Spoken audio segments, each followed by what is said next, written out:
What were the biggest takeaways from the fifth and final Utah spring football practice media availability? We're talking about it on today's Locked On Utes.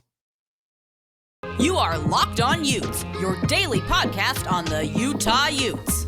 Part of the Locked On Podcast Network. Your team every day.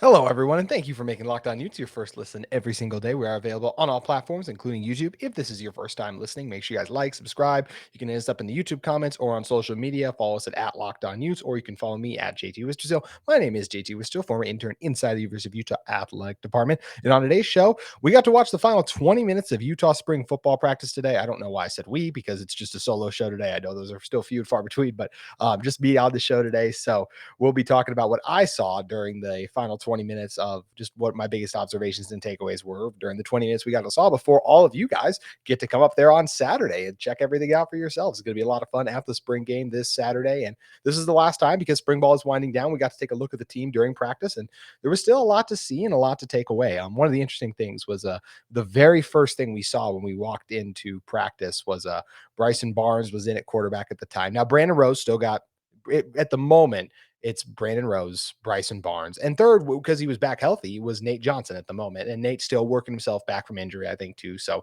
I don't think we got a fair look at Nate this spring. And I know I'm a guy who said that I thought Nate would win this job. As of right now, the job has definitely been won by Brandon Rose. And I will admit I was wrong on that, but I still want to see more from Nate because I feel like I said, just because of the injury, I don't think we got a fair shaker look at him versus we've seen Brandon Rose, who apparently had a very good day today overall. I will say from what we saw, he made a couple of nice throws, but there were definitely up and downs. And that's kind of thing with the Utah quarterbacks right now is it is a lot of ups and downs still. And you see why we had that scrimmage a couple weeks ago where all the reports were is that the quarterbacks were still struggling overall. And that's the way it kind of looked out, like I said today, where you see the ups and downs. But anyway, so the very first, we walked into practice, the very first thing we got to see was Bryson Barnes was going for Devon Vele down the left sideline. It was a slightly underthrown ball. Really good coverage by Elijah Davis, who a lot of people have been high on in spring football recently. He hadn't stood out as much to me, but he's still a guy you've like heard a lot about, or a lot of the other media members have been raving about, or just that Coach Witt had mentioned, or other people have highlighted. But either way, Elijah Davis, he made a great job covering up Vele, doing a really good job. I will say, I feel like Vele should have caught him. It was an underthrown ball, but he made a good adjustment on it, and then it hit him in the hands and he dropped it. It was a very tough catch because he had to turn his body back while he was running and everything, but it's just a catch that I think he's made before, and just one of the areas I wanted to see him grow in his game is that ability to make those tough contested catches, something Dalton Kincaid was spectacular at, of course. So that's where area where I just feel like if he has to, it's a very tough catch, but I still think one Devon should have come down with. I've always subscribed to the if you touch it, you should catch it. Yes, if you dive for a ball or something like that. There are scenarios where that's not true, but that was one where I just watched and I was like, Bailey should have had it. But credit to Elijah Davis. As I said, very good coverage. And as I said on that one, Bryson's with a slight underthrow. Both quarterbacks had their ups and downs with accuracy. Bryson missed a few throws. Brandon overthrew Vele one time, and had another one underthrow a little bit too, but both made some nice throws. The highlight of the day actually was a great throw by Bryson Barnes to Devon Vele down the right sideline on what probably would have been a 30-yard touchdown. I want to say 30+ yard touchdown. It was a great throw, fit it perfectly, and it was basically the corner of just where like Devon was basically like 3 yards away from the end zone, basically. So really a corner area, especially because there just wasn't a lot in front of him outside of the end zone. So it was a great throw by Bryson to Devon down the side. That was the best throw I saw from a Utah quarterback make in the 20 minutes we got to see at the end of practice. So like I said, that was something that was cool and really interesting to see. Is just the best throw of the day was still made by Bryson. But you heard Coach Witt talk about in his press conference after, one of the quotes that Josh Furlong of KSLSports.com, who will be joining me on tomorrow's show actually to talk about some Utah spring football. He talked about, or Coach Witt mentioned, said today was one of Brandon Rose's best days of spring. He's separated from the pack. That's obviously really significant. Anytime you're separated from the pack, look, going into fall camp, from everything we've heard, Brandon Rose will be the backup quarterback. Brandon Rose will work with the one offense more than likely on Saturday. Now, the question is going to be, does he hold that through spring? He held it through spring. Does he hold on to it through the duration of fall camp? That is what I am very curious to see, because I still wonder, when push comes to shove, is Kyle Whittingham going to throw a guy out there who's never started a college game before. When you have a guy in Bryson Barnes who you've won games with, who's made plays in the Rose Bowl on the biggest stage. I know it wasn't the prettiest thing last Rose Bowl, but Bryson Barnes has still done a lot of good things, and you can still do a lot worse when you're talking about quarterback play than Bryson Barnes. So I'm still curious to see. But either way, as I mentioned, both guys had their moments, made some nice throws overall. Brandon also had a couple of nice connections with Money. Money was actually pretty involved in the offense. It was fun to see. He got it on a sweep one time that would have gone for a huge gain. Also got it on a screen that worked to perfection. The defensive line still won against the offensive line a lot. We'll talk about that in the next segment more. But the offensive line did a great job one time just setting him up, clubbing him in the back, getting out, and it would have been a massive gain for the Utah offense on that screen to Money. Actually, what was the screen? Excuse me. Actually, it was Money who made the play on the sweep, and then it was Mackay. As I got my M's turned around here on my notes as I'm trying to read off of. It was Mackay Cope who actually caught the screen and made the big play. But either way, the takeaway of that play wasn't the catch. Screen passes aren't very difficult to catch. It was more so the blocking by the offensive line. But Mackay was a little involved there. We saw Money, as I said, make the big play on the sweep. Money also had a nice catch over the middle of the field at one point too. So still looks like Money Parks is the second receiver on this team. I will say one of the interesting comments made by Coach Whittingham is that he said the biggest area of concern is wide receiver. Said he needs more playmakers to step up. He said they could be players already on the roster, but the transfer portal could be an option too. Personally, I don't expect this team to add any wide receivers anymore unless the perfect fit comes available. Will they kick the tires, watch some film, all that in June, or I should just say in May, honestly? Yeah, probably. But I just feel like when you got a guy in Emery Simmons who's already going to come and transfer in, you got some other receivers too. Mikey Matthews, I feel like is only going to get better with more time. I still think Mackay Cope, I still think they have faith in him. We know what Money Parks did on some of the biggest stages last year with the flashes he made. So I would be surprised if this team added another wide receiver because I feel like once Emery gets there, they'll feel good about those four guys, and then you'll see whatever you can get from, like I said, a bonus if Mackay Cope really pops, or it's not Mackay Cope, if Mikey Matthews is ready earlier than expected, if one of your other younger receivers like Chris Reed, I mean, he had a couple really nice plays. He got really good separation on a quick slant route, and then he did a good job on a nice little comeback route where he was able to create some separation too. So I'm a guy, Chris Reed, I thought looked pretty good today. He's another guy that might be able to factor into that. Sydney and Banasaur is someone too. I think eventually, like once we get in this fall camp, I think he's a guy who could pop to for this team. So Tyquan Gilmore also made a nice grab at another point in this game too. So or in the practice, I just still think the answers for receiver are on this team. I don't think you're going to get better than the guys we're kind of discussing right here in the portal. And maybe, like I said, maybe there'll be a one that's bring in that's worth it. You never know, but I would be surprised if they ended up doing that. The one other thing I will mention about the offense, the one offense that was still a little disappointing was there was just a couple of those like just beat yourself moments. And you could see one time there was even whatever where Kyle Whittingham just shook his head. It was when I know it was Brandon Rose back there, and I'm trying to remember who the running back was. I want to say it was Jalen Glover. Just snap, handoff, they tripped over each other's feet. And that was that. There was another snap that was right into the ground. I believe that one was by Kolinu Fia. I'm so sorry if I mispronounced that name, but he was the starting center for the Utes today. And also had a couple of holding calls, guys getting beat up front still. So one offensive line still working their kinks out, trying to figure everything out. But either way, still thought it was a good day overall for this Utah team. The defense still won more plays. Offense had some nice flashes, though, and we're going to continue to talk about those flashes the offense had, the plays the defense made, and when we come back right away, we'll talk about what Nate Johnson did because we got to see Nate Johnson, and he hasn't been live in the past couple weeks. So we're going to discuss that all in a second. But first, I want to talk to you guys about our great friends at FanDuel Sportsbook.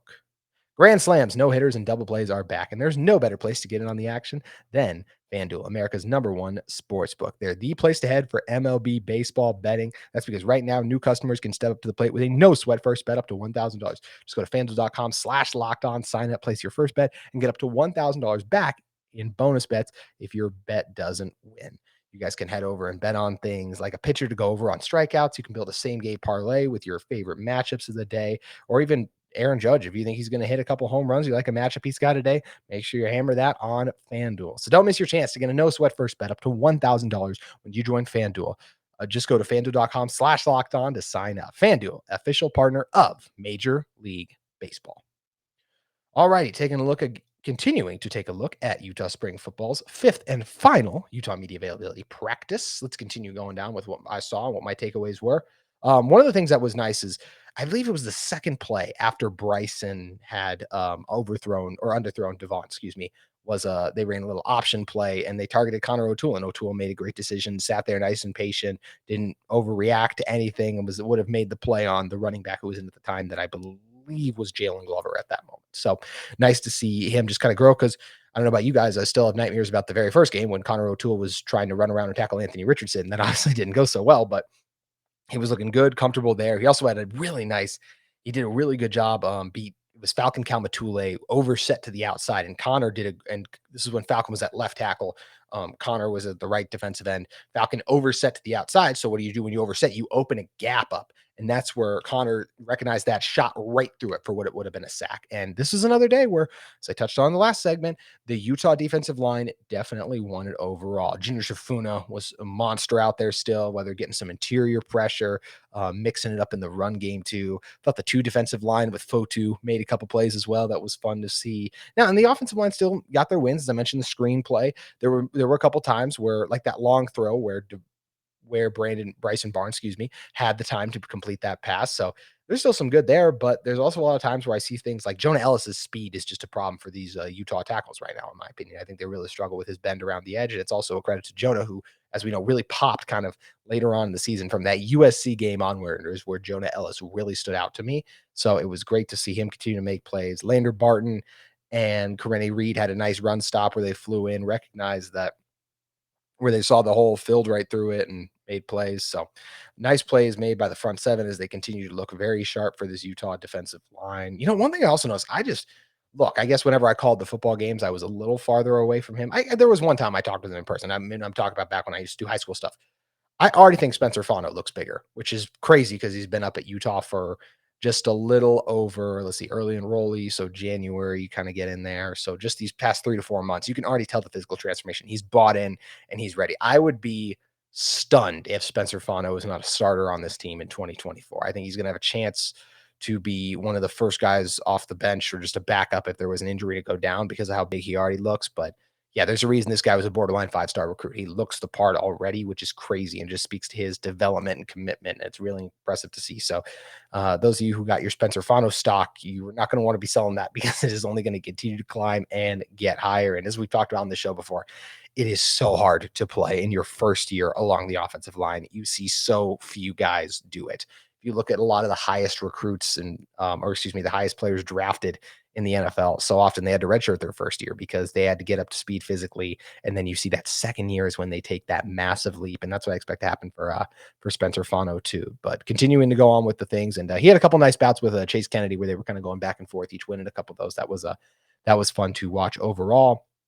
As I said, the D-line did a good job winning the run game and the pass game. Isaac Vaha made a nice catch over the middle of the field. He's a guy who just looks really big out there.